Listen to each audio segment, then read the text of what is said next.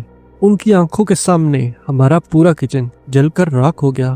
ہر چیز، ہر برتن، ہر کیبنٹ، سب کچھ سیاہ کوئلے میں بدل گیا۔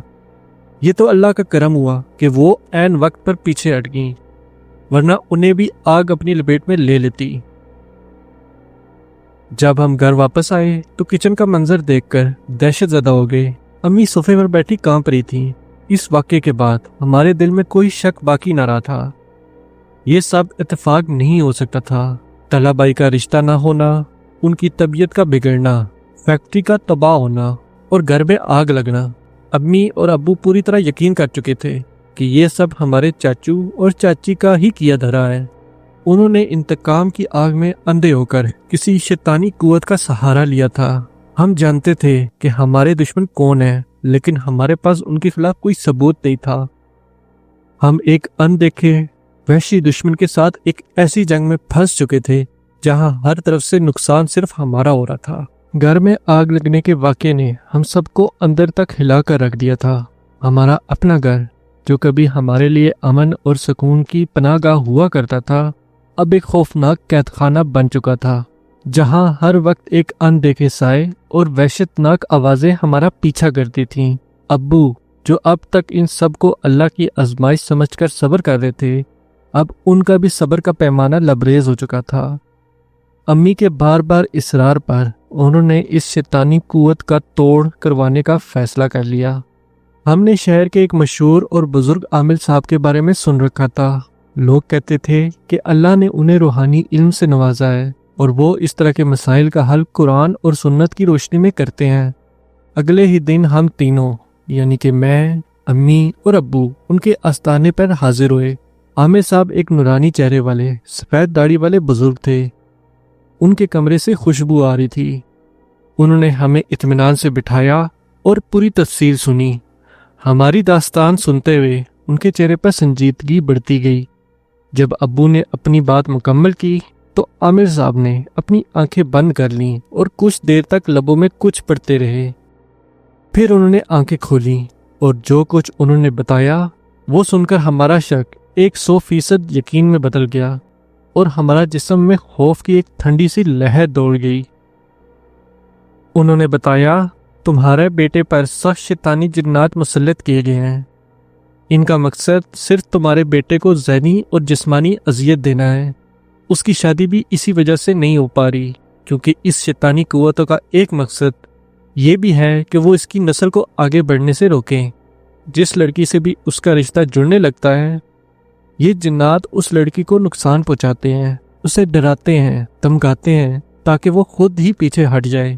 عامل صاحب نے مزید بتایا، صرف تمہارے بیٹے پر ہی نہیں بلکہ تمہارے پورے خاندان پر انتہائی خطرناک قسم کا کالا جادو کروایا گیا ہے۔ اس کا مقصد تمہیں مالی طور پر تباہ کرنا اور تم لوگوں کی صحت کو برباد کرنا ہے، اور یہ سب کروانے والے تمہارے بہت ہی قریبی رشتہ دار ہیں جنہوں نے دل میں بدلے کی آگ لیے یہ شیطانی قدم اٹھایا ہے۔ ان کی ہر بات ایک تیر کی طرح ہمارے دل میں لگ رہی تھی۔ اب کسی شک کی گنجائش ہی نہیں تھی۔ یہ قریبی لوگ ہمارے چاچا اور چاچی ہی تھے۔ ہم نے جب عامل صاحب سے اس کا توڑ پوچھا تو انہوں نے بتایا کہ اس کا علاج وقت لے گا لیکن یہ ناممکن نہیں ہے۔ انہوں نے ہمیں گھر میں باقاعدگی سے قرآن پاک کی تلاوت، سورہ بقرہ کی تلاوت کرنے کا کہا اور نماز کی پابندی کا کہا۔ اس کے علاوہ انہوں نے کچھ آیات پڑھ کر پانی پر دم کر کے دی اور کہا کہ یہ پانی گھر کے چاروں کونوں میں چھڑکیں اور طلحہ کو بھی پلائیں۔ ہم وہاں سے کچھ امید لے کر واپس لوٹے لیکن شاید قسمت کو کچھ اور ہی منظور تھا۔ عامل صاحب سے ملنے کے اگلے ہی دن ابو، جو پہلے ہی غصے اور بے بسی کی آگ میں جل رہے تھے، اچانک اپنے آپ پر قابو نہ رکھ سکے۔ وہ اکیلے ہی اٹھ کر سیدھا چاچو کے گھر چلے گئے۔ وہاں کیا ہوا یہ ہمیں بعد میں پتہ چلا۔ ابو نے چاچو کو ان کی اس حرکت پر بہت برا بھلا کہا۔ بات بحث سے بڑھتی ہوئی ہاتھا پائی تک جا پہنچی اور غصے کی شدت میں ابو نے چاچو کو منہ پر ایک زوردار تھپڑ دے مارا۔ چاچو نے گال پر ہاتھ رکھ کر ابو کو خون خوار نظروں سے دیکھا اور کہا، یہ تھپڑ تمہیں بہت مہنگا پڑے گا۔ اور واقعی وہ تھپڑ ہماری زندگی کا سب سے مہنگا تھپڑ ثابت ہوا۔ اس واقعے کے کچھ ہی دنوں بعد ابو کی طبیعت اچانک خراب رہنے لگی۔ اب وہی خوفناک علامات جو پہلے ہنا کو محسوس ہوئی تھیں ابو کے ساتھ بھی شروع ہو گئیں۔ انہیں راتوں کو ڈرونے خواب آنے لگے۔ وہ اکثر سوتے ہوئے چیخ مار کر اٹھ جاتے تھے اور ان کا پورا جسم پسینے میں بھیگا ہوا ہوتا تھا۔ ان کی دل کی دھڑکن ہر وقت تیز رہتی تھی، جیسے وہ ہر لمحے کسی اندیکھے خوف میں مبتلا ہوں۔ انہوں نے فیکٹری جانا بالکل چھوڑ دیا۔ ہماری مالی حالت اس حد تک خراب ہو چکی تھی کہ فیکٹری میں کام کرنے والے مزدوروں کو تنخواہیں دینے کے پیسے بھی نہیں تھے۔ آخر کار وہ دن بھی آ گیا جب ہمیں اپنے خون پسینے سے بنائی ہوئی فیکٹری پر تالے لگانے پڑے۔ یہ صدمہ ابو برداشت نہ کر سکے۔ جس فیکٹری کو انہوں نے اپنی اولاد کی طرح پالا تھا اسے اپنی آنکھوں کے سامنے تباہ ہوتے دیکھ کر ان کا دل ہی ٹوٹ گیا۔ ایک صبح جب امی انہیں اٹھانے ان کے کمرے میں گئیں تو وہ بستر پر بے حرکت پڑے تھے۔ ہارٹ اٹیک نے ان کی جان لے لی تھی۔ یہ ہمارے لیے کسی قیامت سے کم نہیں تھا۔ ہماری ہستی بستی خوشحال زندگی پوری طرح سے برباد ہو چکی تھی۔ ابو کے جنازے پر چاچو یا ان کے گھر سے کوئی نہیں آیا۔ ان کی نفرت ان کے رشتوں پر اس قدر حاوی ہو چکی تھی۔ ابو کے بعد گھر کی ساری ذمہ داری مجھ پر آ گئی۔ میں جو ابھی اپنی پڑھائی مکمل کر رہا تھا سب کچھ چھوڑ کر نوکری ڈھونڈنے لگا۔ ہماری ساری جمع پونجی ابو اور بھائی کے علاج پر لگ چکی تھی۔ بڑی مشکل سے مجھے ایک پرائیویٹ فرم میں چھوٹی سی جاب ملی جس سے گھر کا چولہا جلنے لگا۔ بھائی کی حالت ویسی ہی تھی۔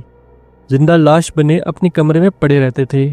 ہمارا اپنا گھر ہمیں کاٹنے کو دوڑتا تھا۔ میں ان سب سے تنگ آ چکا تھا۔ ایک دن میں آفس کے قریب ایک مسجد میں نماز پڑھنے گیا۔ نماز کے بعد مسجد کے پیش امام، جو کہ ایک نہایت متقی اور پرہیزگار انسان تھے، انہوں نے مجھے پریشان دیکھ کر اپنے پاس بلایا۔ ان سے میری اچھی دعا سلام ہو گئی تھی۔ انہوں نے جب میری پریشانی کی وجہ پوچھی تو میں پھٹ پڑا اور انہیں شروع سے آخر تک ساری کہانی سنا دی۔ انہوں نے میری پوری بات بہت غور سے سنی اور پھر فرمایا، بیٹا، سب سے پہلے کام یہ کرو کہ فوراً وہ گھر چھوڑ دو۔ جس جگہ پر شیطانی چیزیں اپنا بسیرا کر لیں وہاں اللہ کی رحمت اٹھ جاتی ہے۔ اس گھر کو چھوڑ کر کسی اور جگہ کرائے پر منتقل ہو جاؤ۔ پھر انہوں نے مجھے منزل روز پڑھنے کو دی اور کچھ وظائف بھی بتائے۔ ان کے کہنے پر ہم نے وہی کیا۔ ہم نے وہ گھر چھوڑ دیا جس میں ہم نے اپنی زندگی کے 30 سال گزارے تھے، جہاں ہماری خوشیاں اور یادیں دفن تھیں۔ ہم ایک چھوٹے سے کرائے کے مکان میں شفٹ ہو گئے۔ نئے گھر میں آتے ہی ہم نے باقاعدگی سے وہ عمل شروع کر دیے جو مولوی صاحب نے بتائے تھے، اور پھر معجزات ہونا شروع ہو گئے۔ آہستہ آہستہ گھر کا ماحول پرسکون ہونے لگا۔ طلحہ بھائی کی حالت میں بہتری آنے لگی۔ تقریباً 2 مہینے کے مسلسل عمل کے بعد وہ پہلی بار اپنے کمرے سے باہر نکلے اور مجھ سے بات کی۔ ان کے چہرے پر برسوں بعد زندگی کے آثار نظر آ رہے تھے۔ ہم سب کی آنکھوں میں خوشی کے آنسو تھے۔ ہم ابھی اپنی زندگی کو دوبارہ سے آہستہ آہستہ ترتیب دے ہی رہے تھے کہ ایک دن ہمیں خبر ملی جس نے ہمیں ہلا کر رکھ دیا۔ ہمیں پتہ چلا کہ چاچو کا شہر سے باہر جاتے ہوئے ایک شدید روڈ ایکسیڈنٹ میں انتقال ہو چکا ہے، اور ان کی بیٹی، جو اس سارے کالے علم میں اپنی ماں کے ساتھ برابر کی شریک تھی، اپنا ذہنی توازن کھو بیٹھی ہے اور اب وہ پاگل خانے میں ہے۔ اس دورے صدمے کو چاچی برداشت نہ کر سکیں اور ان کا بھی ہارٹ فیل ہونے سے انتقال ہو گیا۔ یہ خبر سن کر ہمیں دکھ تو ہوا، لیکن کہیں نہ کہیں دل میں یہ خیال بھی آیا کہ اللہ کی لاٹھی بے آواز ہے۔ جن لوگوں نے حسد اور انتقام کی آگ میں ہماری زندگی برباد کی، ان کا اپنا پورا خاندان بھی اسی شر کے شکار ہو کر تباہ و برباد ہو گیا۔ صرف ایک رشتے سے انکار کی وجہ سے 2 ہنستے بستے خاندان اجڑ گئے۔ 3 لوگوں کی موت ہو گئی، ایک لڑکی پاگل ہو گئی، اور ہم مالی طور پر برباد ہو کر رہ گئے۔ ہماری زندگی پہلے جیسے تو کبھی نہیں ہو سکتی، لیکن اللہ کا شکر تھا کہ اس خوفناک عذاب سے ہمیں نجات مل چکی تھی۔ لیکن وہ خوف، وہ وحشت اور اپنے بھائی کی وہ ٹوٹی ہوئی حالت، یہ سب زخم شاید اب زندگی بھر ہمارے ساتھ رہیں گے۔